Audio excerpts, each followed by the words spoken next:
Hello guys, welcome to my biology world. So today we will study about digestive system. तो मैंने इस topic को 3 part में divide किया है: definition, parts of digestive system and process of digestion in human.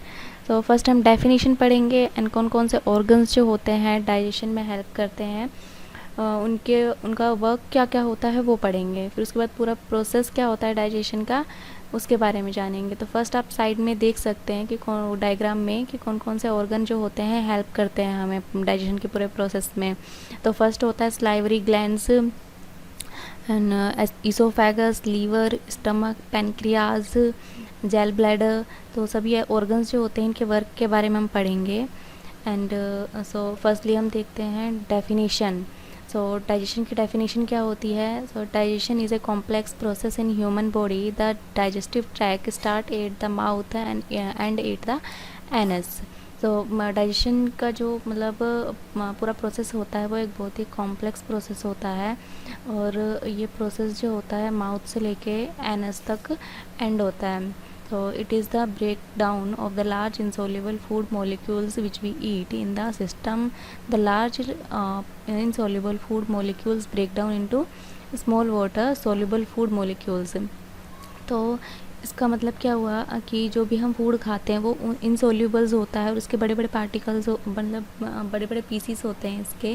तो जब भी हम उसको खाते हैं तो खाने के बाद हमारे दांतों के थ्रू या मुंह के थ्रू जो वो फूड के पार्टिकल्स होते हैं स्मॉल पीसीस में डिवाइड हो जाते हैं.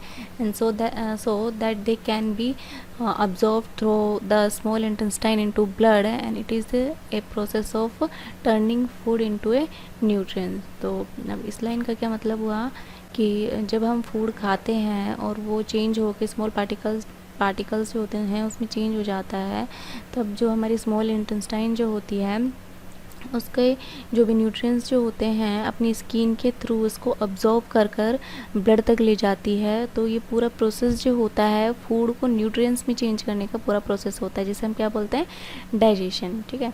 सो अब नेक्स्ट देखते हैं पार्ट्स ऑफ डाइजेस्टिव सिस्टम की कौन कौन से पार्ट जो होते हैं हमारे डाइजेशन में हेल्प करते हैं. तो देयर आर 6 पार्ट्स. तो मेन जो पार्ट होते हैं वो 6 पार्ट होते हैं: mouth, pharynx, oesophagus, stomach, small intestine and large intestine. अभी हमने देखा 6 पार्ट देखे जो डाइजेशन में हेल्प करते हैं. हम अभी उसके वर्क देखते हैं कि उनके वर्क क्या क्या होते हैं. तो फर्स्ट है माउथ.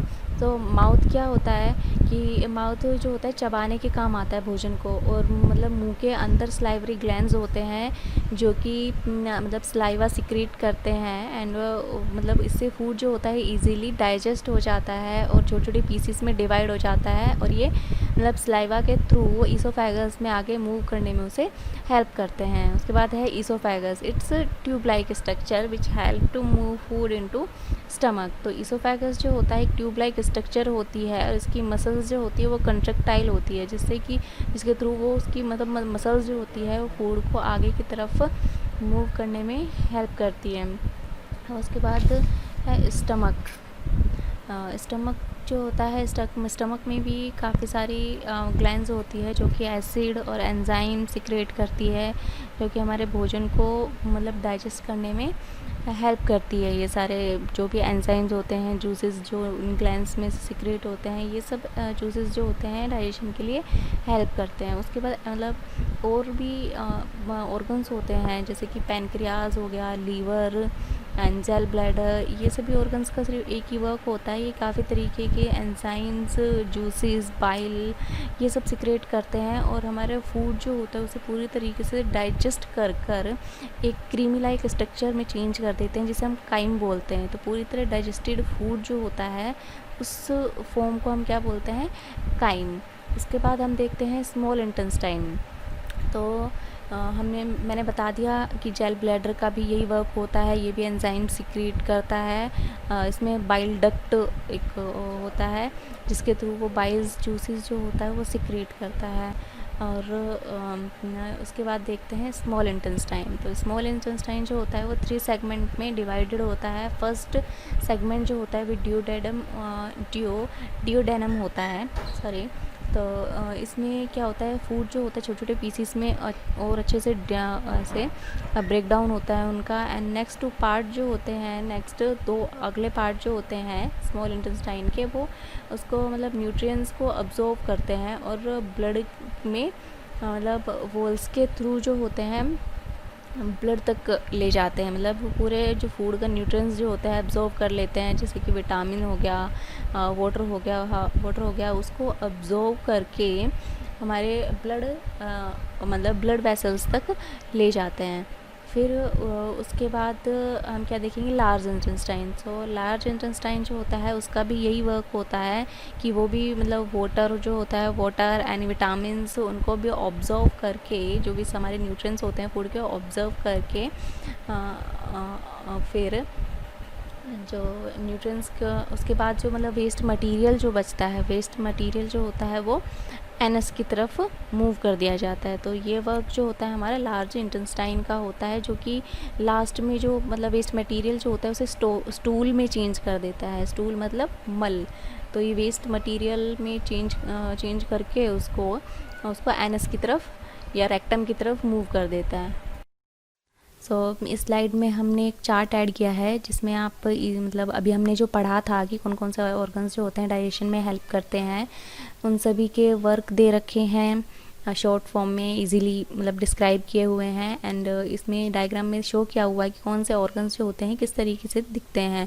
तो आप देख सकते हैं liver, gall bladder and stomach, large intestine, pancreas और स्मॉल इंटेस्टाइन, एनस। तो ये आप इन सब की स्ट्रक्चर देख के ईजिली समझ सकते हैं। एंड देन आप यहाँ पे देख भी सकते हैं कि इनके क्या क्या वर्क होते हैं, जो अभी हमने यहाँ पढ़ा था कि कौन सा ऑर्गन जो होता है डाइजेशन में किस तरीके से हेल्प करता है। ओके, तो अब हम नेक्स्ट देखते हैं प्रोसेस ऑफ डाइजेशन, कि डाइजेशन का पूरा प्रोसेस क्या होता है। अभी हम सभी ऑर्गन्स के हमने वर्क देख लिए कि कौन कौन सा ऑर्गन क्या वर्क करता है। अब ये पूरा प्रोसेस डाइजेशन का किस तरीके से होता है उसके बारे में पढ़ते हैं। तो mouth is the entry point of the food. when first piece of food enters our mouth, saliva is released by the salivary glands। की फर्स्ट जब हमारा फूड जो होता है मुंह में एंटर करता है तो मतलब एक स्मेल के थ्रू जो हमारे मुंह में सलाइवरी ग्लैंड्स जो होते हैं ना, वो सलाइवा सिक्रीट करते हैं, ठीक है, इनटू आवर ओरल कैविटी। की मुंह जो का जो पूरा मतलब मुंह जो होता है उसे ओरल कैविटी बोलते हैं। उसमें एक सलाइवरी ग्लैंड्स होते हैं जो कि सलाइवा सिक्रीट करते हैं। And once the food enter the mouth, mastication वही होता है चबाना, ठीक है। तो और breaks food into small particles that can be more easily attach by the enzyme in saliva. कि जो सलाइवा सिक्रीट होता है वो इसके थ्रू इजीली हम फूड को जो होते हैं छोटे छोटे पार्टिकल्स में डिवाइड कर सकते हैं। In this process teeth cutting the food and tongue mixing the food with the saliva. कि इसमें टीथ का क्या वर्क होता है, फूड को कट करना, और टंग जो होती है वो फूड को अच्छी तरह सलाइवा के साथ मिक्स कर देती है। And then tongue and roof of the mouth help move to food along to the pharynx. कि उसके बाद टंग, मुंह की मतलब जो हमारी जीभ होती है और मुंह का जो पूरा ऊपर का सरफेस या रूफ जो होती है, वो सभी जो होते हैं फूड को मतलब आगे की तरफ फर्नेक्स जो होती है, हमारा गले का जो भाग होता है छोटा सा, वो उसे हम फर्नेक्स बोलते हैं।